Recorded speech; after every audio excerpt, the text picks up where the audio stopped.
অঘোর ভট্টাচার্য বলেছিল কড়ি দিয়ে সব কেনা যায়, আর তার প্রমাণ দিয়েছে মিস্টার ঘোষাল আর ছিটে ফোটার দল। কিন্তু দীপঙ্করের আদর্শবাদ সেই নঙর্থক মতবাদে প্রতিহত হয়ে ফিরে এসেছে। তার জীবন প্রমাণ করেছে কড়ি দিয়ে অন্তত জীবনের আনন্দ কেনা যায় না। তাই যদি কেনা যেত, সতী তাহলে সব কিছু ছেড়ে কেন এলো? কেন এলো দীপঙ্করের কাছে? নমস্কার, আমরা শুনছি বিমল মিত্রের লেখা উপন্যাস কড়ি দিয়ে কিনলাম। আসুন শুনে নি আজকের পর্বে কি আছে। শুরু করছি আজকের পর্ব।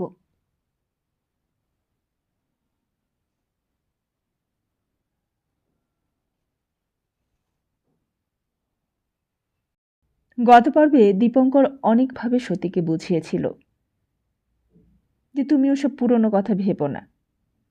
তুমি যত এসব নিয়ে ভাবনা চিন্তা করবে তত তোমার মন খারাপ হবে, তোমার শরীরটাও ভেঙে পড়বে। যাও, গিয়ে ঘরে শুয়ে পড়ো। নিচে কাশি বোধ হয় তখন রান্নাঘর ধুচ্ছিল। ঝাঁটার আওয়াজ আসছে ওপরে। বাইরে বড় রাস্তায় ট্রামের আওয়াজ এতক্ষণে কানে আসছে। দীপঙ্করের ক্লান্তিতে চোখ বুজে আসছে। সেই ভোর থেকে এত রাত পর্যন্ত কত জায়গায় ঘুরেছে, কত দীর্ঘ পথ পরিক্রমা করেছে, কত আনন্দের, কত বেদনার আর কত উত্তেজনার সংঘাতে জর্জরিত হয়েছে। এখন এতক্ষণ পর তারও যেন ক্লান্তি নেমে এলো শরীরে। সতী বললে, আমার জন্য তোমাকেও কত কষ্ট দিচ্ছি দীপু। তোমার বোধহয় ঘুম পাচ্ছে। তুমি তো সারাদিনই ঘুরেছ, সারাদিন অফিসে খেটে কাজ করে এসেছ। দীপঙ্কর বললে, আমার কথা থাক, একটা দিন বেশি খাটলে আমার কিছু এমন ক্ষতি হবে না। সতী বললে, কিন্তু আমি যে কি করি দীপু, কিছুতেই ভেবে পাচ্ছি না। দেখো, এই নিয়ে একা একা কত ভেবেছি। আজ তো তবু তুমি আছো, তোমার সঙ্গে কথা বলে তবু খানিকটা হালকা হচ্ছি। কিন্তু এমনি রোজ ভাবি ভাই, বিছানায় শুয়ে গিয়ে আর ভাবনাগুলো পাখা মেলতে শুরু করে। ভেবে ভেবে শেষকালে আর কুল কিনারা পাই না। ঘড়িতে ঢং ঢং করে 10টা বাজে, 11টা বাজে, 12টা বাজে, 1টা বাজে। আর কখন যে সব কটা বেজে যায় একে একে, কখন যে রাত কাবার হয়ে যায়, সব শুয়ে শুয়ে টের পাই। কিন্তু কিছুতেই কিছু উপায় বার করতে পারি না।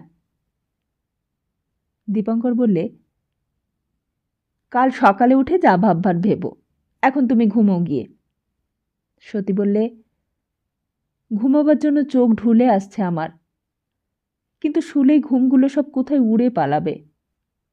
আর তখন চিত হয়ে শুয়ে এলোপাথারি যত রাজ্যের ভাবনা ভাবতে বসবো।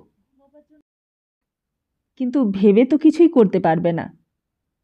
সতী বললে, না তা পারবো না, কিন্তু তবুও ভাববো, এটাই আমার রোগ।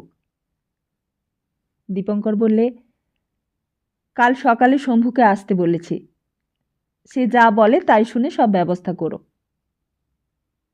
সতী বললে, সে মানুষকে তুমি চেনো না দীপু, তাই এমন কথা বললে। দীপঙ্কর বললে, আমি ভালো রকমেরই চিনেছি, সনাতনবাবুর মতো স্বামী কারোর হয় না।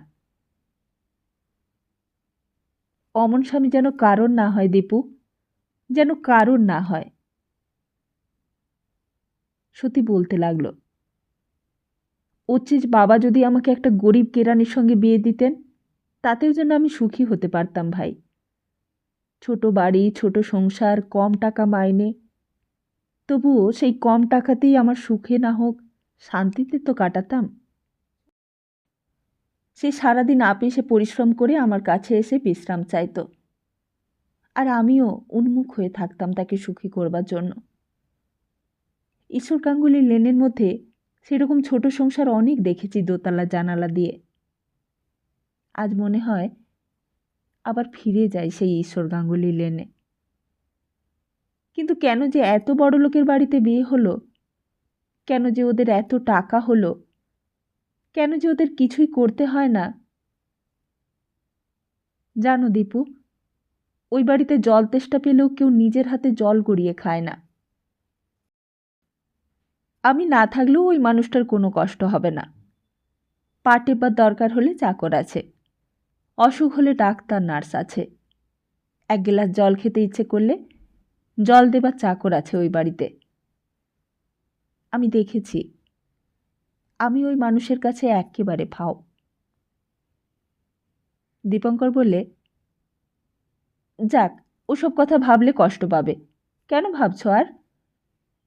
সতী বললে, কিন্তু না ভেবেই বা কি করব বলো? তা ভেবেও কি তুমি কিছু সুরাহা করতে পারবে? সতী আবার বলতে লাগলো, জানো দীপু, এক এক সময় মনে হয় সত্যি কোথাও চলে যাই। এই যেমন আজ তোমার কাছে এসেছি, এইরকম লুকিয়ে চলে আসা নয়, অন্য রকম, একেবারে ওদের জানিয়ে ওদের চোখের সামনে দিয়ে যেন চলে যায় কোথাও। দেখি না ওরা কি করে। দীপঙ্কর কিছুই বুঝতে পারলে না, বললে, তার মানে কোথায় চলে যাবে? সতী বললে, এই ধরো ওদের বাড়ির সামনেই, একেবারে ঠিক উল্টো দিকের বাড়িটা, একটা ঘর ভাড়া নিয়ে বাস করি। করে লক্ষ্মীতে যেমন করে কাটাচ্ছে সেই রকমভাবে জীবন কাটাই। মনে হয় ওদের চোখের সামনের বাড়িতেই বাইরের লোক এনে ঘরে বসায়, তাস খেলি, গান গায়, আমার যা খুশি তাই করি। আর লক্ষ্মীদের মতো পান জর্দা খেয়ে হেসে হেসে গল্প করি ওদের শুনিয়ে শুনিয়ে। আর ওরা দেখুক জানালা দিয়ে। দেখি কি করে তাই শুধু আমার জানতে ইচ্ছে করে। দীপঙ্কর বললে, যত সব উদ্ভট কল্পনা তোমার, তুমি এত ভাবতে পারো? সতী বললে, না দীপু, উদ্ভট কল্পনা নয়, আমার সত্যিই ইচ্ছে হয় ওদের বাড়ির সামনের বাড়িটা ভাড়া নিয়ে সেখানে আমি ওদের চোখের সামনেই হই হল্লা করে কাটাই। ওরা দেখুক যে আমিও প্রতিশোধ নিতে পারি। আমিও জানি কেমন করে ওদের ব্যবহারের জবাব দিতে হয়। দীপঙ্কর এইবার দাঁড়িয়ে উঠল, বললে, যাও ওঠো, সৌগে যাও, যত সব বাজে কথা তোমার। সতী উঠল, বললে, বাজে কথা বলছো বটে দীপু, কিন্তু দেখবে একদিন হয়তো আমাকে সেই পথই বেছে নিতে হবে। ছি সতী, তোমার বাবার কথাটা মনে রেখো। সতী বললে, বাবার কাছে তো আমি এক্ষুনি চলে যেতে পারি, বাবাকে চিঠি লিখলেই বাবা এসে নিয়ে যাবেন। কিন্তু তাতে তো আমি হেরে যাব দীপু, তাতে তো ওরাই জিতে যাবে। এই বলে সতী অনেকক্ষণ মুখ নিচু করে ভাবতে লাগল। অনেক রাত হয়েছে, বাইরের পৃথিবীতে নিস্তব্ধতা নেমে আসছে আস্তে আস্তে। পাশে মার ঘরে কাশি এসে বিছানা করে দিয়ে গেছে সতী শোবার জন্য। দীপঙ্কর বললে, এইবার ওঠো সতী, ওঠো। সতী যেন অনিচ্ছা সত্ত্বেও উঠল, বললে, জানো দীপু, তুমি বিশ্বাস করো, এর চেয়ে একজন অল্প মাইনের কেরানির সঙ্গে বিয়ে হলে আমি বোধহয় বেশি সুখী হতে পারতাম। ছোট্ট এক কামরার ভাড়াটে ঘর কিংবা বাড়ি, বছরে দুখানা শাড়ি, একটা কাঠের তক্তপোষ আর দিনরাত পাওনাদারদের তাগাদা। এর চেয়ে সেও অনেক ভালো ছিল। বলতে বলতে সতী গিয়ে পাশের ঘরে ঢুকল। ঘরটায় ঢুকে চারিদিক দেখতে লাগল। দীপঙ্কর বললে, ওই দেখো, দক্ষিণ দিকেও একটা দরজা আছে, রাত্রে যদি দরকার হয় ওই দরজা দিয়ে বাইরে বেরোতে পারবে। সতী ভালো করে দেখলে। দীপঙ্কর বললে, আর আমার এই ঘরের দিকের দরজাটায় ছিটকানিটা দিয়ে দাও। সতী বললে, কেন, ছিটকিনি বন্ধ করবার কি দরকার? আমার তো কোনো দরকার নেই এই ঘরে, তুমি ছিটকিনিটা বন্ধ করে নিশ্চিন্তে ঘুমোতে পারবে। সতী যেন কি করবে বুঝতে পারলে না। দীপঙ্কর বললে, ছিটকিনিটা বন্ধ করে আলোটা নিভিয়ে দিয়ে শুয়ে পড়ো। সতী বললে, বন্ধ করব? তোমার কোনো দরকার হবে না তো এই ঘরে? ঠিক বলছো? হ্যাঁ, বন্ধ করে দাও। খুব জোরে করে বন্ধ করে দাও। আমার কিছু দরকার নেই। দীপঙ্কর নিজেই দরজাটা বন্ধ করে দিয়ে এই দিক থেকে বললে, এইবার দাও, ছিটকিনিটা বন্ধ করে দাও। কোনো আওয়াজ হলো না ওই পাশ থেকে। দীপঙ্কর খানিকক্ষণ অপেক্ষা করলে, তারপর বললে, কই, বন্ধ করলে না তো তুমি? সতী তখনও বন্ধ করছে না। দীপঙ্কর দরজাটা খুলে দেখলে সতী বিছানায় গিয়ে বসেছে, বোধহয় শোয়ার কথা ভাবছে। দীপঙ্কর বললে, কই, বন্ধ করো। সতী বললে, বাবা রে বাবা, তুমি দেখছি আমাকে এখনো বিশ্বাস করতে পারছো না। দীপঙ্কর বললে, বিশ্বাসের কথা নয় সতী, তোমারই ভালোর জন্য বলছি, আমার আর কি। সতী শেষ পর্যন্ত উঠে দরজাটার ভেতর থেকে বন্ধ করে দিলে। ভেতরের ছিটকিনিটা বন্ধ করবার শব্দ হলো। তখন যেন নিশ্চিন্ত হলো দীপঙ্কর। দীপঙ্করও শোবার আয়োজন করছিল। অনেক পরিশ্রম হয়েছে, অনেক পরিক্রমাও হয়েছে। ঘুমে দুই চোখ জড়িয়ে আসছে। হঠাৎ কাশি এসে ঘরে ঢুকল, বলে, দাদাবাবু, সেই অন্য দিদিমণিটা এসেছে। সে কি রে, কে? ততক্ষণে লক্ষ্মীদি ঘরে এসে ঢুকেছে। লক্ষ্মীদির চেহারা দেখে অবাক হয়ে গেছে দীপঙ্কর। বলে, লক্ষ্মীদি, তুমি এত রাত্রিরে যে? লক্ষ্মীদির মাথায় ব্যান্ডেজ বাঁধা, ব্যান্ডেজটা ঘোমটা দিয়ে ঢেকে রেখেছে। বললে, সতী কোথায়? দীপঙ্কর বললে, পাশের ঘরে ঘুমোচ্ছে। কেন?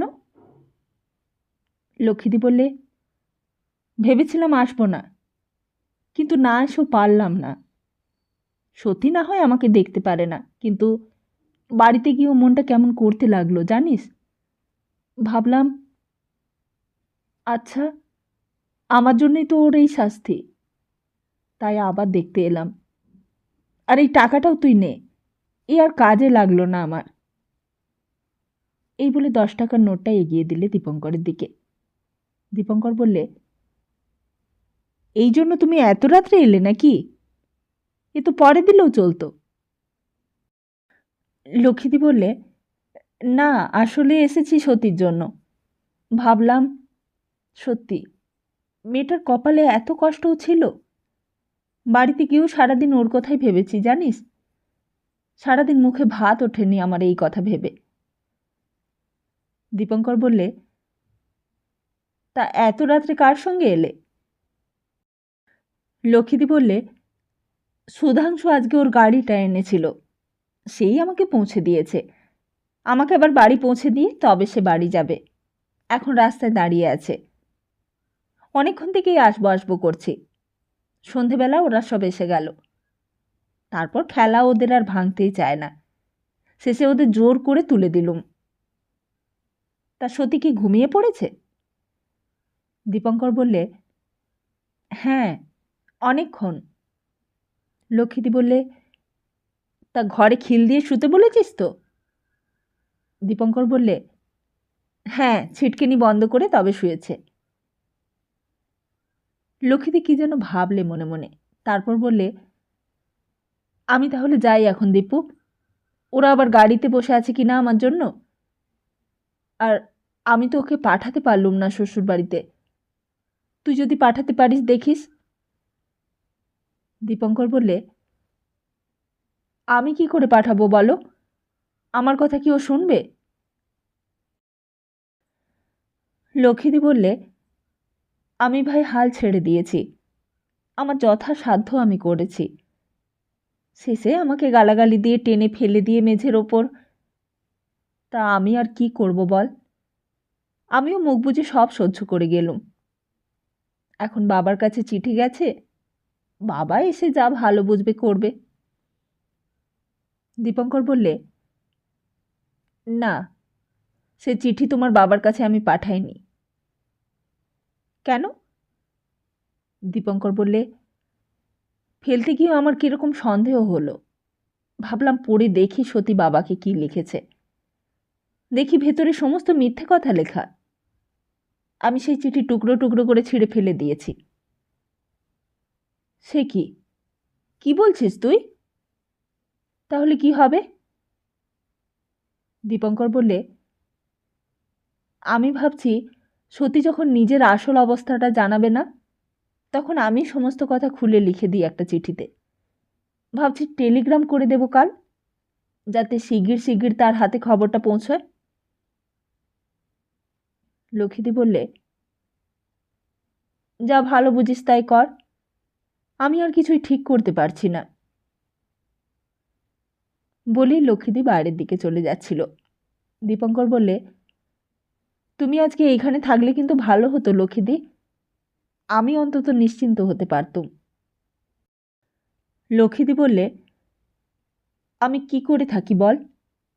আমার দিকটাও তো তোরা কেউ বুঝবি। সকালবেলা যেই কাজ করেছে সতী, তারপর অন্য কেউ হলে আর এই বাড়ি মুখো হতো না। মাথায় 2 ইঞ্চি চামড়া আমার কেটে গেছে, ফিনকি দিয়ে রক্ত বেরিয়েছে। সোজা এখান থেকে ডাক্তারখানায় গিয়ে তবে আমি বাঁচি।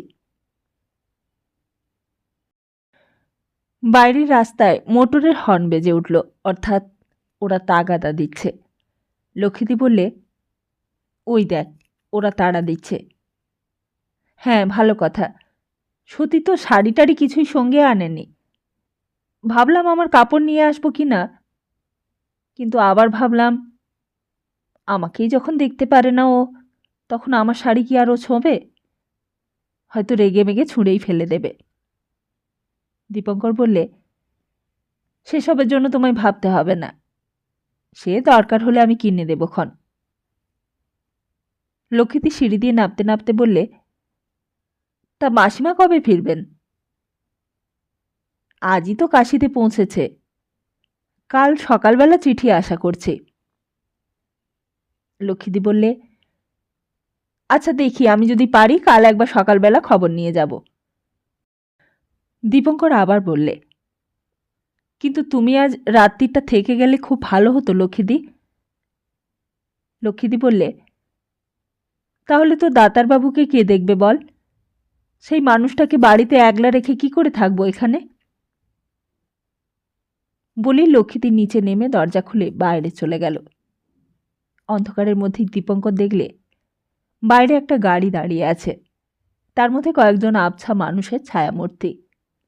সকলের মুখে জ্বলন্ত সিগারেট, হাসি চলছে সশব্দে।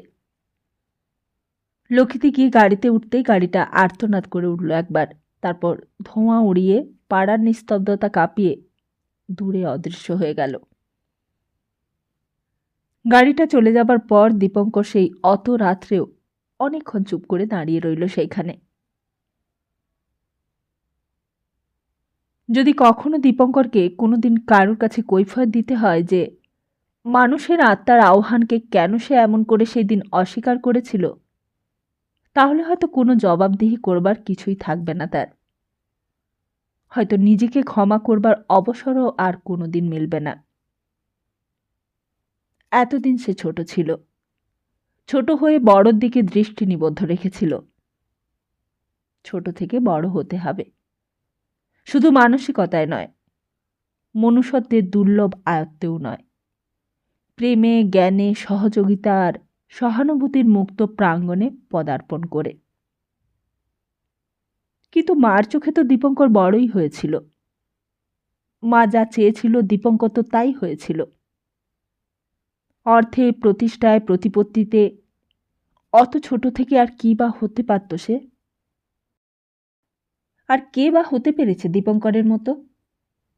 আপিসে ঢুকলে গেটের গুর্খা দারোয়ান স্যালুট করত। মধু শশব্যস্ত হয়ে সুইং ডোরটা ফাঁক করে দাঁড়াত। ক্লার্কটা সসম্মানে, স্বভক্তিভয়ে সভয়ে তার সঙ্গে কথা বলত। অল্প বয়স তার, ক্রমে আরও পদোন্নতি হবে, তখন আরও সম্মান বাড়বে, আরও ভয় করবে ক্লার্করা, তখন আরও স্বভক্তি স্যালুয়েট করবে গেটের গুর্খা দারোয়ানরা।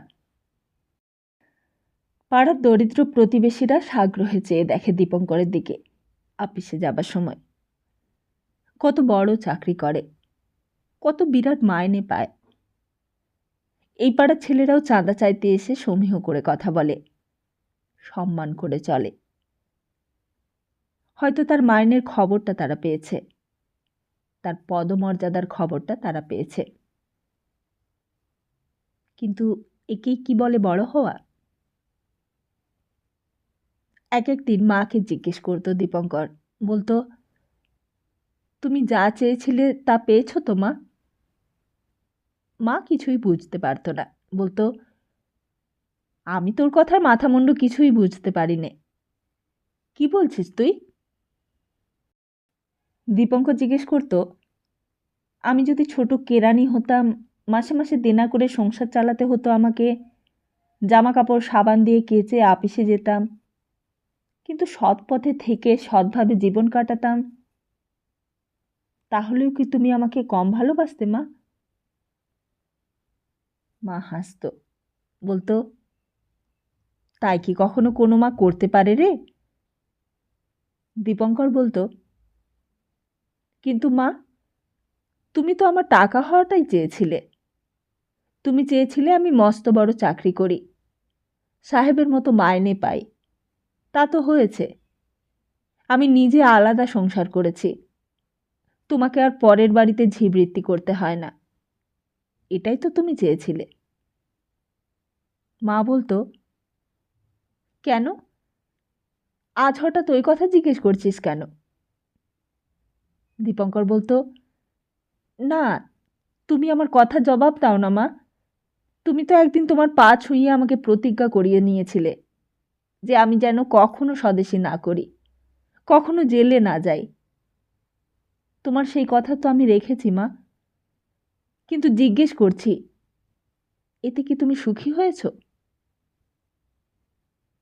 মা অবাক হয়ে যেত। ও মা, ছেলের কথা দেখো, তা আমি কি খারাপ কিছু করেছি তোর জন্য? এতে তোর ভালো হয়নি? কি বলছিস তুই? দীপঙ্কর বলতো, আমার কথা তুমি ছেড়ে দাও মা। আমি যদি সুভাষচন্দ্র বোসের মতো হতুম, তাহলে কি তুমি রাগ করতে মা? তা রাগ করবো না? ভদ্রলোকে ছেলে হয়ে জেল খাটবি তুই? ভদ্রলোকের ছেলেরা জেল খাটে কেউ? ওই দেখ না, নিপেন বাবু, সেই তোকে যিনি চাকরি করে দিয়েছিলেন, সেদিন দেখলুম কেমন চমৎকার বাড়ি করেছেন একখানা। আহা, চোখ জুড়িয়ে গেল বাড়ি দেখে। তা বলে এলাম, আপনি দাদা গরিবের উপকার করে এসেছেন বরাবর, আপনার সুখ হবে না তো কার হবে? দীপঙ্কর হাসত, বলতো, আর যদি কিরণের মতো হতুম মা? দু দু, বকাঠে ছেলে যত, ওর সঙ্গে মিশলে ওরকমই হয়ে থাকতে হতো, আর ওর মার মতো আমাকেও ভুগতে হতো সারা জীবন। অনেক পাপ করলে তবে ওই রকম ছেলে পেটে ধরে মানুষে। দীপঙ্কর বলতো, কিন্তু মা, ছিটে ফোটার মতো ছেলে? মা আরও রেগে যেত, বলতো, তুই আর বলিস নি বাপু ওদের কথা, ওই বাড়ি থেকে চলে এসেছি আপদ চুকেছে। কিন্তু তুমি তো জানো না মা, ওদেরও বাড়ি হয়েছে। বাড়ি হয়েছে কি রে? কোথায় বাড়ি হলো? মা যেন আকাশ থেকে পড়ল। দীপঙ্কর বললে, সেই অঘোর দাদুর বাড়িটাই ভেঙে ফেলে সেখানে একটা বিরাট কংক্রিটের বাড়ি করেছে ওরা। গাড়ি করেছে, কংগ্রেসের মেম্বারও হয়েছে। আলো দিয়ে ফুল গাছ দিয়ে সাজিয়েছে। সে বাড়ি আর তুমি চিনতেই পারবে না গেলে। মা বললে, কই, আমি তো কিছুই শুনিনি।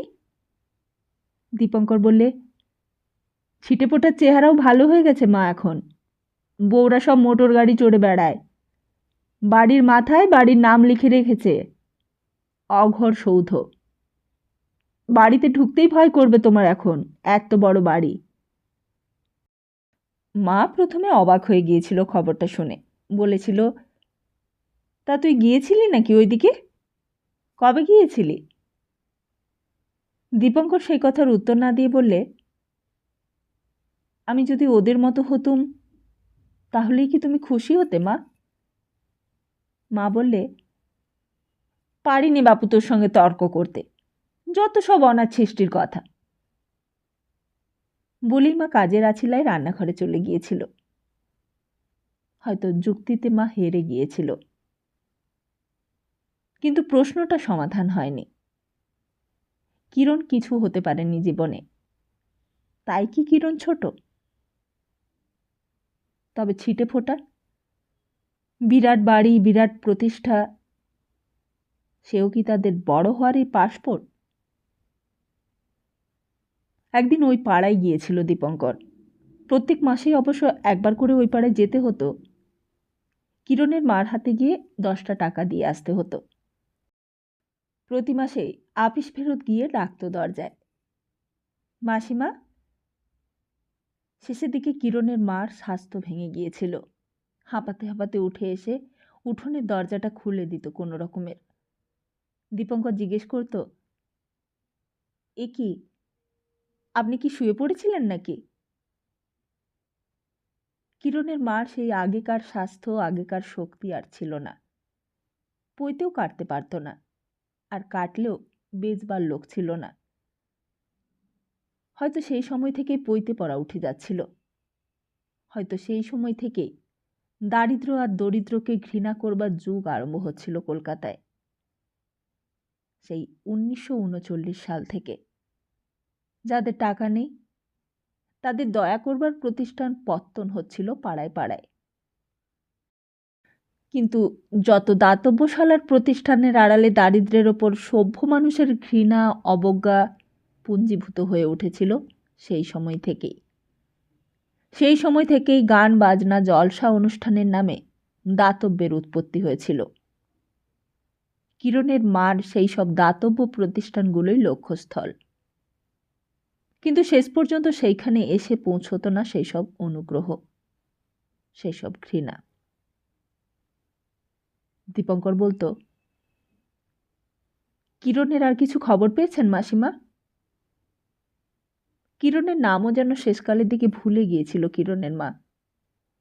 কিরণ বলে যে একজন মানুষ ছিল এই পৃথিবীতে, সে কথা নিজের মারও যেন আর মনে ছিল না শেষাশেষি। কিরণের নামটা শুনে যেন আস্তে আস্তে আবার সব মনে পড়তে চাইত।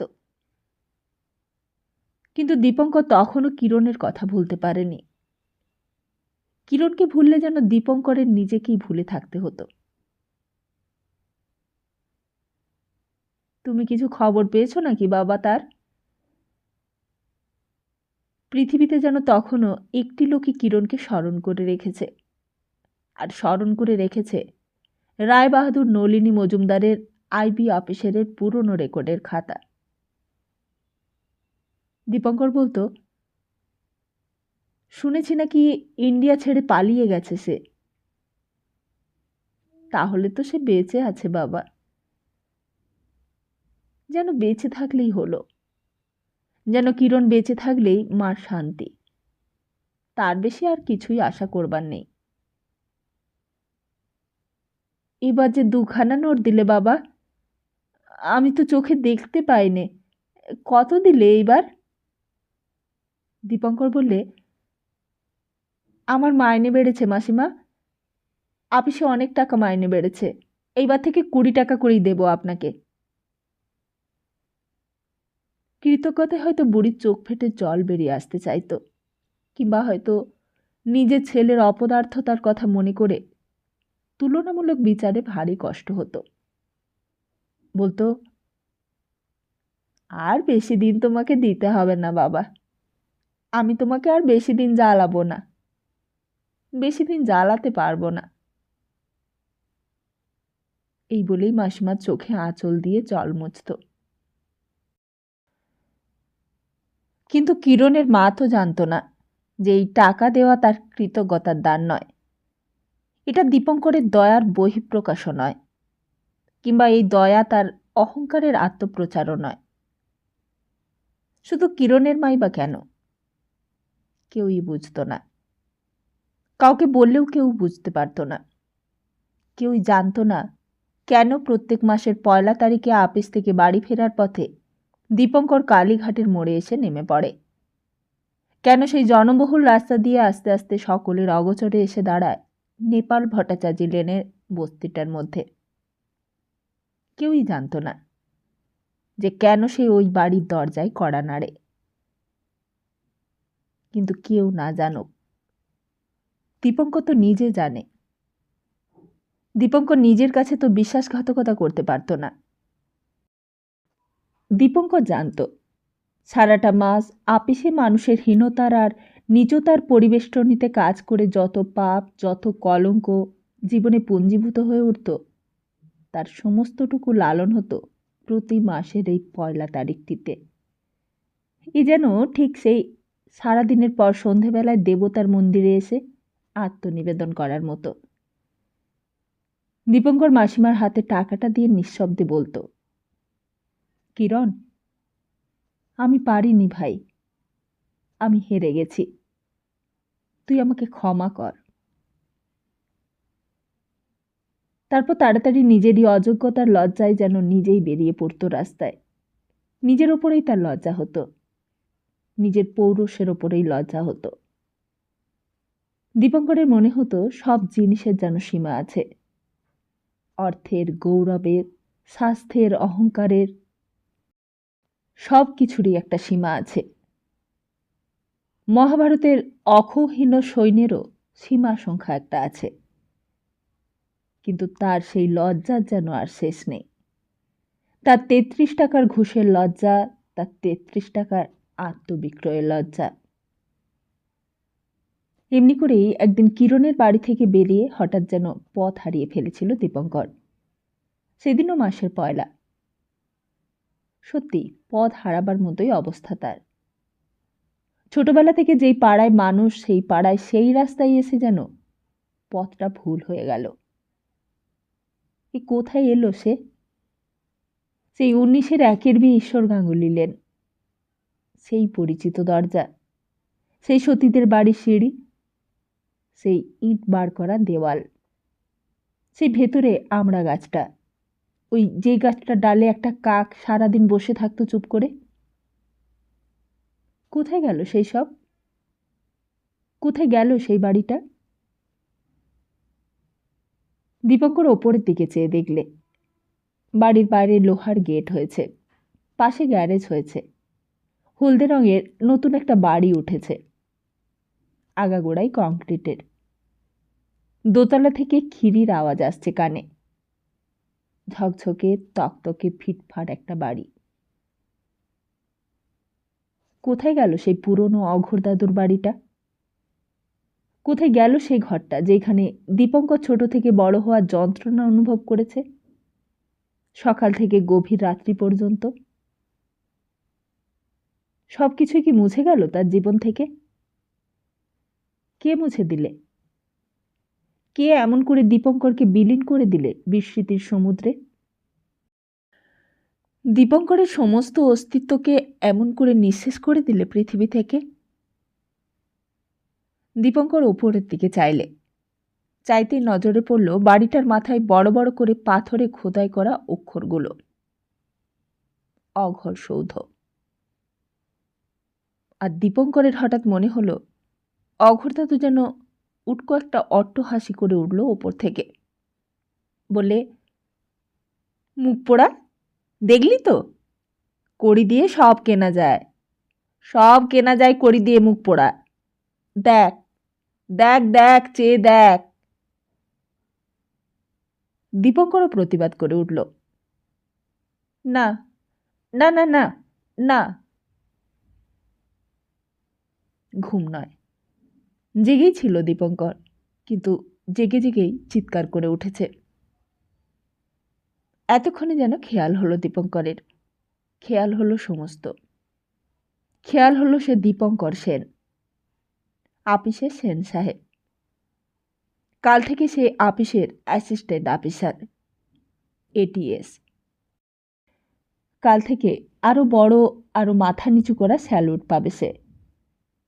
খেয়াল হলো সত্যিও রয়েছে এই বাড়িতেই, এই পাশের ঘরেই। পাশের ঘরেই দরজায় ছিটকিনি বন্ধ করে শুয়ে আছে। সকাল হয়ে গেল নাকি? সেই লক্ষ্মীদি চলে যাবার পর থেকে এতক্ষণ জেগে জেগে কেটে গেল। সমস্ত রাতটাই, সমস্ত রাতই এলোপাথারি কত সব চিন্তা করেছে সে। দীপঙ্কর উঠে দাঁড়ালো। উঠে ঢাকা দেওয়া জলের গ্লাসটা মুখে তুলে সব জলটাই খেয়ে ফেললে। তারপর ঘড়িটার দিকে চেয়ে দেখতে অবাক হয়ে গেল। মাত্র রাত 2টো। দীপঙ্কর আবার এসে বিছানায় বসল। তারপর শুতে গিয়েও আর শুতে পারলে না। কোনো রকমে যেন আর ঘুম আসতে লাগলো না তার। তবু সমস্ত রাত বসে কাটালে শরীরটা খারাপ হয়ে যাবে। সকালে অনেক কাজ। সকালে শম্ভু আসবে। সকালে সতীকে বুঝিয়ে সুঝিয়ে পাঠিয়ে দিতে হবে। তারপর হয়তো লক্ষ্মীদিও আসবে। তারপর আফিস আছে। কাল থেকে মিস্টার ঘোষালের চেয়ারে গিয়ে বসতে হবে। নতুন দায়িত্ব, নতুন ভূমিকা জীবনের। হঠাৎই খট করে পাশের ঘরে যেন একটা শব্দ হলো। দীপঙ্কর আবার উঠে বসল। সতী কি এখনো জেগে আছে? সতীরও কি ঘুম আসছে না? অনেকক্ষণ কান পেতে রইল দীপঙ্কর। না, কোনো শব্দই নেই। হয়তো ভুল শুনেছে দীপঙ্কর। সতী কেন জেগে থাকতে যাবে তার মতন? সতী হয়তো অঘরে ঘুমোচ্ছে। দীপঙ্কর উঠে আবার একবার জল গড়িয়ে খেলে। তারপর আবার এসে বসল নিজের বিছানায়। তারপর আলোটা নিভিয়ে দিলে। কিন্তু আবার উঠে বসল বিছানায়। আজ কি যে হলো? দীপঙ্করের মনে হলো যেন বড় একটা সারা জীবনই একলা রয়ে গেল সে। এই এখন খানিকক্ষণ গল্প করতে পারলে যেন তার একাকিত্বটা ঘুচত। অন্তত মা পাশের ঘরে থাকলে মাকে ডেকে নিয়ে গল্প করতে বসত। একদিন মাও হঠাৎ দরজা খুলে এই ঘরে এসেছে। বলেছে, কি রে, ঘুমের ঘরে কী সব বকছিলি? দীপঙ্কর বলতো, না মা, ঘুমের ঘরে নয়, জেগে জেগে। আজ মা নেই, কেউই নেই। দীপঙ্কর আবার একবার জল খেলে। অনেক তৃষ্ণা যেন জমে জমে শুকনো মরুভূমি হয়ে গেছে ভেতরটা। তারপর বিছানায় ফিরে এসে বসতে গিয়েও বসতে পারলে না। একবার দাঁড়িয়ে ভাবলে খানিকক্ষণ, সতীকে যদি এখন ডাকে, ডেকে গল্প করে, ক্ষতি কি? কিসের ক্ষতি? কিন্তু না, সতীকে সে নিজেই ছিটকিনি বন্ধ করে ঘুমোতে বলেছে। তাকে এখন ডাকা উচিত নয়। দীপঙ্কর ফিরে গিয়ে আবার বিছানাতেই বসতে যাচ্ছিল। কিন্তু কি যে মনে হলো, পায়ে পায়ে আবার দরজাটার দিকে গেল। হয়তো সতী অঘরে ঘুমোচ্ছে। অনেক বিনিদ্র রাতের পর বিশ্রামের প্রশান্তিতে এলিয়ে দিয়েছে নিজেকে। নিজের সুবিধের জন্য কেন তাকে বিরক্ত করতে যাবে সে? কিন্তু তবুও দরজাটা সামনে গিয়ে সে দাঁড়ালো। যদি জেগে থাকে তো সামান্য একটা টোকা দিলেই সতী সাড়া দেবে। একবার টোকা দিলেই বোঝা যাবে সতীও তার মতো জেগে আছে কিনা। দীপঙ্কর দরজার গায়ে হাত দিতে গিয়েও দ্বিধা করতে লাগলো। এই রাত 2টোর সময় এমন করে সতীকে ডাকা কি ভালো হবে? যদি দীপঙ্করকে সন্দেহ করে, যদি মনে করে দীপঙ্কর অসৎ, দীপঙ্কর লোভী, নীচ, হীন, জানোয়ার একটা। ছি ছি। দীপঙ্কর সেই বন্ধ দরজার সামনে চোরের মতো দাঁড়িয়ে দ্বিধায় দ্বন্দ্বে এই পাশ ওপাশ করতে লাগল। খট করে একটা শব্দ হলো, আর সঙ্গে সঙ্গে দরজাটা ভেতর থেকে হঠাৎই খুলে গেল। সেই অন্ধকারের মধ্যেই দীপঙ্কর দেখলে ছিটকিনিটা খুলে দরজাটা ফাঁক করে সতী দরজার সামনে দাঁড়িয়ে। লজ্জায় ধিক্কারে দীপঙ্করের মাথা থেকে পা পর্যন্ত থরথর করে কাঁপতে লাগল। সতী বললে, এ কি, তুমি এখানে দাঁড়িয়ে কি করছিলে?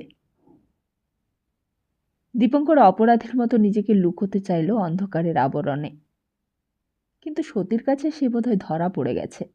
সতী বললে, হঠাৎ মনে হলো তুমি যেন চিৎকার করে উঠলে, না না না বলে। বলো, কি হয়েছিল তোমার? স্বপ্ন দেখছিলে নাকি? তোমার চিৎকারে আমার ঘুম ভেঙে গেল। ভয় পেয়েছিলে বুঝি? দীপঙ্কর কি বলবে হঠাৎ কিছুই বুঝতে পারলে না। হতভম্বের মতো দাঁড়িয়ে রইল সেইখানেই। সতীর মুখের দিকেও চাইতে যেন তার সংকোচ হলো। মনে হলো সতী যেন তার দিকে তীক্ষ্ণ দৃষ্টি দিয়ে চেয়ে দেখছে, যেন সতী তাকে সন্দেহ করছে। দীপঙ্করের বিশ্বাসঘাতকতা সতী যেন ধরে ফেলেছে। হঠাৎই সতী তার দুটো হাত ধরে ফেলে ঝাঁকুনি দিলে।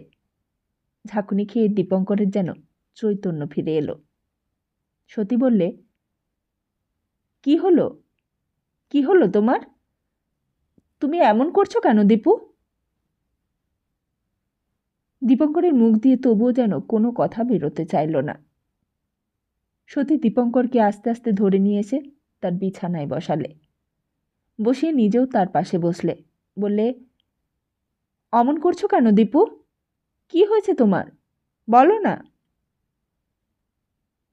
দীপঙ্করের সমস্ত স্নায়ুতন্ত্রগুলো যেন নেশা লেগে অসাড় হয়ে গেছে। বললে, আমার ঘুম হয়নি। সতী বললে, ঘুম হয়নি? তা আমারও তো ঘুম হয়নি। তা বলে অমন করছো কেন? দীপঙ্কর বললে, অনেকবার জল খেলুম, অনেকবার ঘুমোতে চেষ্টা করলুম, তবুও ঘুম এলো না। তা আমাকে ডাকলে না কেন? সতী আবার বললে, আমারও ঘুম আসেনি। জেগে জেগে যেন স্বপ্ন দেখছিলুম ওই বাড়িতে আমাকে না দেখতে পেয়ে খুব যেন হইচই হচ্ছে। ওরা পুলিশে খবর দিয়েছে। পুলিশ আমাকে খুঁজতে এখানে এসেছে। এখানে এসে তোমার ঘরে ঢুকেছে। পুলিশ জিজ্ঞেস করলে আমি আছি কি না। উত্তরে তুমি খুব রেগে গেলে। রেগে চিৎকার করে উঠলে, না না না না। আর সেই চিৎকারেই আমার ঘুমটা ভেঙে গেল। দীপঙ্কর কিছুই বললে না। একটু পরে শুধু বললে, তুমি তোমার ঘরে শুয়ে পড়োগে যাও। এখন মাত্র রাত 2টো। কেন? তুমি ঘুমোবে? না, না ঘুমোলে তোমার শরীর খারাপ হবে, আর না ঘুমোলে সর্বনাশ হয়ে যাবে। সতী জিজ্ঞেস করলে, কার? কার সর্বনাশ হবে? তোমার? দীপঙ্কর বললে, আমার নয়, তোমার। সতী খুব হেসে উঠল। বললে, আমার জন্য তোমাকে আর ভেবে ভেবে শরীর খারাপ করতে হবে না। আমার যা সর্বনাশ হবার তা হয়েই গেছে। দীপঙ্কর বললে, না, তোমাকে কাল ফিরে যেতেই হবে। এখানে থাকা তোমার আর উচিত নয়। কাল আমি নিজে গিয়ে তোমাকে রেখে আসব। রাত্রে তোমার এখানে থাকা উচিত হয়নি। আর কোনোদিন এখানে এসো না। যদি শ্বশুরবাড়িতে না থাকতে পারো অন্য কোথাও চলে যেও, আমার এখানে এসো না। সতী দীপঙ্করের কথাগুলো শুনতে শুনতে কেমন যেন অবাক হয়ে গেল।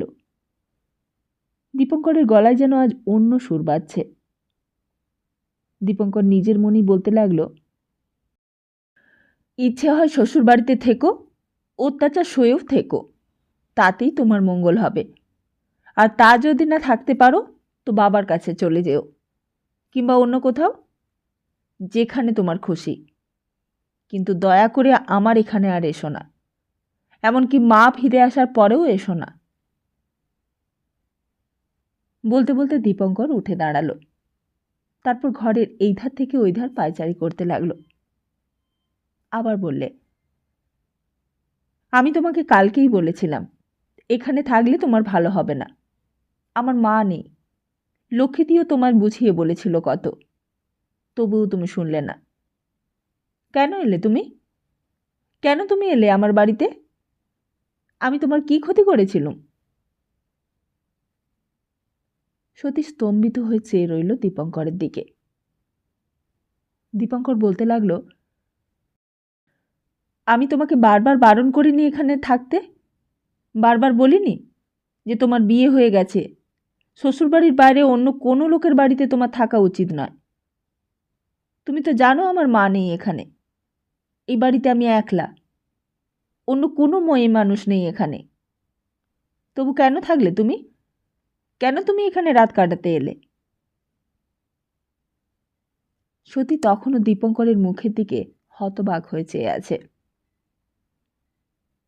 যদি তুমি আমার কথা না শোনো, তাই লক্ষ্মীদিকে ডেকে এনেছিলুম এইখানে। ভেবেছিলুম আমার কথা না শোনো, অন্তত নিজের বড় বোনের কথা শুনবে। কেন তাকে অপমান করে তাড়িয়ে দিলে তুমি? তুমি না লেখাপড়া শিখেছ? তোমাকে না তোমার বাবা কত টাকা খরচ করে লেখাপড়া শিখিয়েছেন? সেসব কি এই জন্য?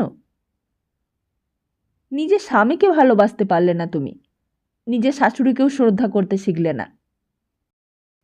এর জন্য দায়ী কে? তুমিই তো দায়ী। তাদের সঙ্গে ঝগড়া করে ভেবেছ কোনোদিন তুমি শান্তি পাবে জীবনে? মনে আছে সেই রাত 2টোর সময় অন্ধকার নিস্তব্ধ রাত্রে দীপঙ্কর চিৎকার করে সতীকে যা নয় তাই বলে শাসন করতে লাগলো। সতী চুপ করে সব কথাই শুনছিল। হঠাৎ বলা নেই কওয়া নেই সতী বিছানা ছেড়ে উঠল। তারপর কোনো দিকে না চেয়ে সোজা গিয়ে আবার মার ঘরের ভেতরে ঢুকল। ঢুকেই ভেতর থেকে সজোরে দরজাটায় ছিটকানি বন্ধ করে দিলে। তারপর আর কোনো সাড়া শব্দ পাওয়া গেল না।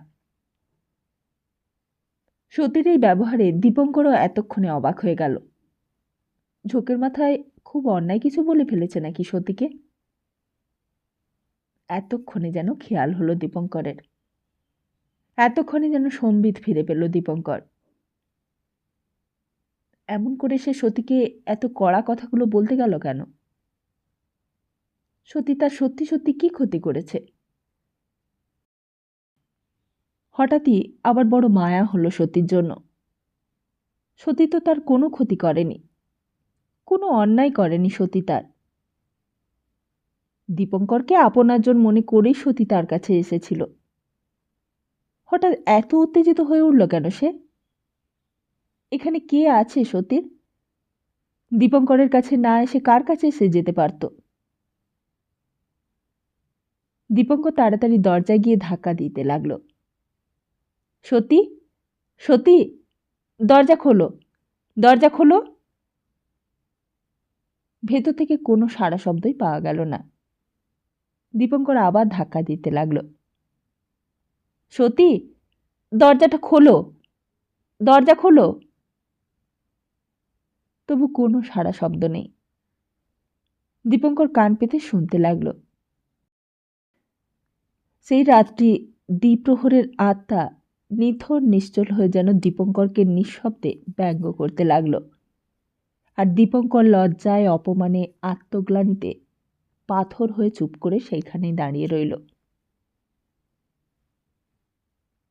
সেদিন মনে আছে শম্ভুর ডাকে প্রথম সম্বিত ফিরে এসেছিল দীপঙ্করের। শম্ভুর সামনে যেন মুখ দেখাতে সংকোচ হচ্ছিল তার। সকাল হয়ে গিয়েছে স্টেশন রোডের পৃথিবীতে। বাইরে রোদ এসে পড়েছে ঘরের মেঝের ওপর। দীপঙ্কর নিজের তুচ্ছতায় নিজেকে লুকোতে ব্যস্ত হয়ে পড়ল। শম্ভু বললে, আমি শম্ভু। যেন শম্ভু এসে দীপঙ্করকে আরও অসাড় করে দিলে, আরও অসহায়। দীপঙ্কর মুখ তুলে চাইতেও যেন ভয় পাচ্ছিল। শম্ভু বললে, বৌদিমণি তো ওই বাড়িতে যায়নি দাদাবাবু। দীপঙ্কর বললে, বাড়ির কি খবর? শম্ভু বললে, আমি বাড়িতে গিয়ে বাতাসের মাকে জিজ্ঞেস করলুম, বৌদিমণি এসেছে? দেখলুম সবাই যেন ফিস ফিস করে কথা বলছে, কেউ কিছু খুলে বললে না। মামুনি সকালবেলায় পুজোয় বসেছিল। আমি সোজাই চলে এলুম এখানে। আর তোমার দাদাবাবু? আগে দাদাবাবু নিচেই নামলো তখন। আমি যখন বেরিয়ে আসছি তখন ব্যারিস্টার বাবুর গাড়ি এসে ঢুকলো ভেতরে। ব্যারিস্টার বাবুকে চেনেন তো? ব্যারিস্টার বাবু? নির্মল পালিত? নির্মল পালিত নতুন ব্যারিস্টার। ঘোষ পরিবারের শেষ ভাগ্যের সঙ্গে সেও জড়িয়ে নিয়েছিল নিজেকে। ঘোষ বংশানুক্রমিক ঐশ্বর্যের রক্ষক শুধু নয়, সে ধারকও হয়েছিল শেষ পর্যন্ত। কোথায় কোন জমির কত দর উঠেছে, কোন জমি কাকে বেচলে 3% বেশি প্রফিট হবে, সেই বুদ্ধি ঘোষ গৃহিণীকে নির্মল পালিতই দিত। বিধবা ঘোষ গৃহিণীর একমাত্র সহায় ছিল সনাতন বাবু নয়, নির্মল পালিত। নির্মল পালিতের জন্য এই বাড়ি ছিল অবারিত দ্বার। যখন সতীর জন্য সদর গেটে তালা চাবির বন্দোবস্ত হয়েছিল, কাউকেই ভেতরে ঢুকতে দেবার নিয়ম নেই, তখনও নির্মল পালিতের গাড়ি এসে হাজির হলেই দারোয়ান লম্বা সেলাম করে সদর গেটটা খুলে দিত। ব্যারিস্টার বাবুর আসবার খবর পেলেই মামুনি ওপর থেকে নেমে আসতেন, আর সঙ্গে সঙ্গে আসতো চা, শরবত, আর আসতো স্ন্যাক্স। চাকর বাকর মহলেও সাড়া পড়ে যেত, হাঁক ডাক শুরু হয়ে যেত। ব্যারিস্টার বাবু জাঁদরের লোক, 1 মিনিট চুপ করে বসে থাকতে পারে না। হয় কথা বলবে, নয় চুরুট চিবোবে, আর কিছু কাজ না থাকলে শীষ দেবে। শীষ দেবে পা দুলিয়ে দুলিয়ে। আর তারপরে মামুনি ঘরে এলেই দাঁড়িয়ে উঠবে, বলবে, এই যে মামুনি, আসুন আসুন আসুন, এই বলে চেয়ারটা এগিয়ে দেবে। মামুনি গরদের থান পরে এসে বসতেন তার নিজের চেয়ারটিতে। সরকার মশাই খাতাপত্র নিয়ে এসে হাজির হবেন তখন। সুন্দরবনের আবাদ নিয়ে একটা না একটা ঝঞ্ঝাট লেগেই থাকে। আর তারপর আছে শ্যামবাজারের কয়েকটা বাড়ি, ভাড়াটে বাড়ি। কোনোটা বেচে বেশি প্রফিট পেলে আবার একটা নতুন বাড়ি কিনতে হয় সেই টাকা দিয়ে। জমি কেনার পর হয়তো দেখা গেল 2 ভাইয়ের সম্পত্তি। এক ভাই মোকদ্দমা করে বসল শ্রীমতী নয়ন রঞ্জিনী দাসীর নামে। একটা মামলা শেষ হতে না হতে আরেকটা মামলা শুরু করতে হয় বউবাজারের প্রপার্টি নিয়ে। ঈশ্বর গিরিশচন্দ্র ঘোষের বিধবা পত্নী শ্রীমতী নয়ন রঞ্জিনী দাসীর প্রপার্টি নিয়ে হাইকোর্টের অরিজিনাল সাইডে মামলা চালায় ব্যারিস্টার পালিতের ছেলে ব্যারিস্টার নির্মল পালিত। নির্মল পালিত বলে, যে প্রপার্টি যত এনকাম্বার্ড, সেই প্রপার্টিতে তত লাভ। মামুনি বলেন, কিন্তু আমার বেলায় তো বাবা সব লাভই লোকসানে দাঁড়াচ্ছে, আমি আর পেরে উঠছি না। নির্মল পালিত বলেন, না পারলে চলবে না তো মামুনি, পারতে তো হবেই। তাহলে আমি আছি কি করতে? আমার হাতে সব ছেড়ে দিন, আমি আপনার সব প্রপার্টি গোল্ডে কনভার্ট করে দেব। তখন আপনি পায়ের উপর পা তুলে দিয়ে আয়েশ করবেন বসে বসে। মামুনি বলেন, আয়েশ আমার কপালে নেই বাবা, আমার আরাম হবে মরলে। সে কি মামুনি, প্রপার্টি তো করে লোকে আরামের জন্য, আর যাতে সেই প্রপার্টি নিয়ে ব্যবসার না হয় সেজন্যই তো ব্যারিস্টার অ্যাটর্নির এসবের সৃষ্টি। এটা আপনি কি বলছেন? আর যদি সামান্য এই ঝঞ্ঝাটটুকু না চান তাহলে বনে চলে যান, সেখানে গিয়ে ফলমূল খেয়েই থাকুন, কোনো বদারেশন নেই সেখানে। সেখানে অরিজিনাল ডিফেন্স অ্যাপিলেট কেউই নেই, বাদী বিবাদী সাক্ষী জুরি জজ কোর্ট পুলিশ কিচ্ছু নেই। তা সেরকমই কি চান নাকি আপনি? মামুনি বলেন, এই কথা তো তোমার বাবাও বলতেন। নির্মল পালিত বলে, এ কথা শুধু বাবা কেন, প্রত্যেক সেন্সেবল মানুষই বলবে। জানেন তো ইংরেজিতে একটা কথা আছে, খুব দামি কথা, তবে সকলে ঠিক বোঝে না। Put not your trust in money, but put your money in trust. আপনার শ্বশুরমশাই নাকি বলে গিয়েছিলেন, শুনেছি, টাকা নচ্ছার জিনিস। কিন্তু টাকা নচ্ছার কার কাছে? আপনার আমার কাছে নয় মামুনি, নচ্ছার ওই যারা মামলাবাজ, যারা 420, ওই যারা ডিপ, যারা পুয়োর, তাদের কাছে। টাকা হাতে এলে আরও তারা মদ খাবে, আরও রেস খেলবে। টাকার মহিমা আমরা বুঝব। আমাদের কাছে টাকা রুট অফ অল ইভেল নয়, টাকা হলো পাওয়ার। আপনার ছেলে বলুন, পুত্রবধূ বলুন, তারা যে এখনও আপনাকে ভক্তি করে, শ্রদ্ধা করে, সেসব কিসের জন্য? সিম্পলি টাকা। মামুনি বলেন, আমিও তো তাই ভেবেছিলাম যে আমি মেয়ে মানুষ, টিবিটরের ব্যবসাটা চালাবো কেমন করে, তাই সব বেচে দিয়ে নগদ টাকা করে ব্যাংকে রেখে দিয়েছিলাম। তা তোমার বাবাই তো পরামর্শ দিলেন প্রপার্টি কিনতে। তখন কি জানতাম যে সেই প্রপার্টি মানে এত মামলা মোকদ্দমা? নির্মল পালিত হেসে উঠল, বললে, তা সংসারে বাস করবেন আর ট্যাক্স দেবেন না? মামনি বললেন, কিন্তু ট্যাক্স দিতে দিতে যে ফুতুর হয়ে গেলাম বাবা। আমার যে ধর্মকর্ম, পুজো আচার কিছুই আর হয় না এইসব ঝামেলার জন্য।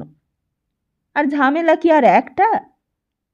আমার যে আবার ঝামেলা নেবার কেউ নেই সংসারে। তোমার বাবা আমার এই সর্বনাশটা করে গেলেন আমার বুড়ো বয়সে। নির্মল পালিত বললে, বাবার কি অন্যায় বলুন মামনি? বাবা হয়তো 5% কমিশন পেয়েছেন বড় জোর, কিন্তু কাজটা তো ভালোই করেছেন। টাকা তো আইল রাখতে নেই। হিন্দুদের বাড়িতে বিগ্রহ প্রতিষ্ঠা করে পুজো না করা যেরকম পাপ, টাকা উপায় করে আড়াল রাখাও সেই রকম পাপ। এই ভেবেই দেখুন না, আপনি ছেলের বিয়েতে ডাউরি কত নিয়েছিলেন? ক্যাশ? মামনি বললেন, সে আর বলো না বাবা, তোমার বাবার কথা শুনে সে যা ঠকেছি সে আর কি বলবো। কীরকম? কোত্থেকে যে এক সম্বন্ধ নিয়ে এলেন, শুনলাম বড় লোক, একমাত্র মেয়ে তার। তা তখন কি আর জানি যে অত বড় লোক? আমি বোকার মতো চেয়ে বসলাম 10,000 টাকা নগদ। নির্মল পালিত জিভ কাটলে, বললে, ইস, একেবারে ড্যাম লস। তা আমি আর কি করব বলো বাবা? তোমার বাবাই তো সম্বন্ধটা এনেছিলেন, তার উপরেই তো বিশ্বাস করে ছেড়ে দিয়েছিলুম আমি। তিনি যদি একবার আভাস দিতেন যে পাত্রীর বাপের অত টাকা, তাহলে আমি 30,000 টাকা চেয়ে বসতাম। আমার ছেলেও তো আর খারাপ নয়, তুমি তো দেখেছ, কোনো নেশা করা নেই, MA পাস, সৎ চরিত্র, কারোর সাথে পাচে থাকে না, নিজের বই আর লাইব্রেরি নিয়েই কেবল আছে, সাত চড়েও কথা বলবে না। অমন হীরের টুকরো ছেলে মাটি দরে বিলিয়ে দিলাম। আমার হলো লোকসানের কপাল, তোমার বাবার জন্যই এটা হলো। নির্মল পালিত বললে, কিন্তু মেয়ের তো ভাইটাই কেউ নেই, একমাত্র সন্তান। বাপ মারা গেলে তো সমস্ত প্রপার্টি আপনিই পাবেন। মামনি বললেন, না বাবা, তুমি যা ভাবছো তা নয়। কিরকম? ওই মেয়েই পাবে, আমি কিছুই পাবো না, আমার ছেলেও পাবে না। তা মেয়ে পেলেও তো আপনার ছেলেরই পাওয়া হলো, আপনার ছেলে পেলে তো আপনারও পাওয়া হলো। না বাবা। নির্মল পালিত অবাক হয়ে গেল, বললে, কেন? হিন্দু ম্যারেজ অ্যাক্টে তো তাই আছে। না যদি পান, আমি আছি, আমি লিটিগেশন করব। এ আবার কি কথা? মামনি বললেন, না না, তা নয়। তা নয় মানে? বলতে গিয়েও মামনি যেন কেমন একটু দ্বিধা করলেন, বললেন, তোমার বাবার সঙ্গে তো সব বিষয়ে পরামর্শ করতাম, এখন তোমারও পরামর্শ নেই। আমার বলার ইচ্ছা ছিল না, কিন্তু কথাটা তুললে তাই বলছি। বৌমা বাড়িতে নেই। নেই মানে? মানে চলে গেছে। বাপের কাছে গেছে? বার্মায়? মামনি বললেন, না। হঠাৎই মামনির নজর পড়ল বাইরের বারান্দার দিকে। বললেন, কে রে? শম্ভু, তুই এখানে কি করছিস? কি শুনছিস ওখানে দাঁড়িয়ে দাঁড়িয়ে? যা, যা এখান থেকে। শম্ভু পাশ থেকে সরে গেল। দীপঙ্কর জিজ্ঞেস করলে, তারপর? শম্ভু বললে, তারপর তো ব্যারিস্টার বাবু আর মামনি দুজনে মিলে কথা বলতে লাগলো, আর আমি চলে এলুম। এখন তো সরকার মশাই আর বাজারে যেতে পারবে না। ওই ব্যারিস্টার বাবু যতক্ষণ থাকবে ততক্ষণ সরকার মশাইকেও থাকতে হবে খাতাপত্র নিয়ে। সরকার মশাই তো আদালত কাছারি সব করে কি না? নিচে কড়া নাড়া শব্দ হতেই দীপঙ্কর কান খাড়া করে রইল। হয়তো লক্ষ্মীদি এসেছে। কাশি দরজা খুলে দিতেই কার যেন পায়ের আওয়াজ হলো। সিঁড়ি দিয়ে ওপরে উঠছে। দীপঙ্কর ঘরের বাইরে যাবার উদ্যোগ করতেই লক্ষ্মীদি ঘরে এসে ঢুকল। বললে, কিরে দীপু, সতী কোথায়? দীপঙ্কর বললে, সতী ঘুমোচ্ছে। লক্ষ্মীদি বন্ধ দরজার দিকে চেয়ে দেখলে। দীপঙ্কর বললে, এই দেখো, সতীর শ্বশুরবাড়ির লোকও এসেছে। এর কাছেই সব বাড়ির ভেতরের ব্যাপার শুনছিলাম। শুনলাম নাকি ওদের ব্যারিস্টারের সঙ্গে এইসব পরামর্শ হচ্ছিল। লক্ষ্মীদি বললে, সতী কি বলছে, যাবে? দীপঙ্কর বললে, তা তো বলতে পারছি না, এখনো ডাকিনি। ও তো কাল বলেছিল যাবে না কিছুতেই। লক্ষ্মীদি বললে, তুই একবার ডাক না। তুমি ডাকো। লক্ষ্মীদি বললে, না না, আমি ডাকবো না। আমার কথা ও শুনবে না। শুনলে তোর কথাই শুনবে। তুই ওকে বুঝিয়ে সুঝিয়ে পৌঁছে দিয়ে আয়, আর ওর শাশুড়ির সঙ্গে দেখা করে ক্ষমাও চেয়ে আয়। বলবি যে বয়স কম, না বুঝে সুঝে ভুল করে ফেলেছে। দীপঙ্কর বললে, কিন্তু আমি কে বলো না? আমার কথা কেন শুনবে? ও তুমি বরং চলো, আমি সঙ্গে থাকব। লক্ষ্মীদি বললে, আমি গেলে জিজ্ঞেস করবে আমি কে। ওখানে অনেক কথা উঠবে, তাতে আবার উল্টো বিপত্তি হবে। তার চেয়ে বরং তুই গিয়ে ওকে দিয়ে আয়। দীপঙ্কর বললে, কিন্তু ও যেতে চাইলে তবে তো। শম্ভু এতক্ষণ দাঁড়িয়ে দাঁড়িয়ে সব শুনছিল। বললে, আমি ডাকবো বৌদিমণিকে? ডাকো না। শম্ভু দরজার সামনে গিয়ে আস্তে আস্তে টোকা দিতে লাগলো। বললে, বৌদিমণি, বৌদিমণি।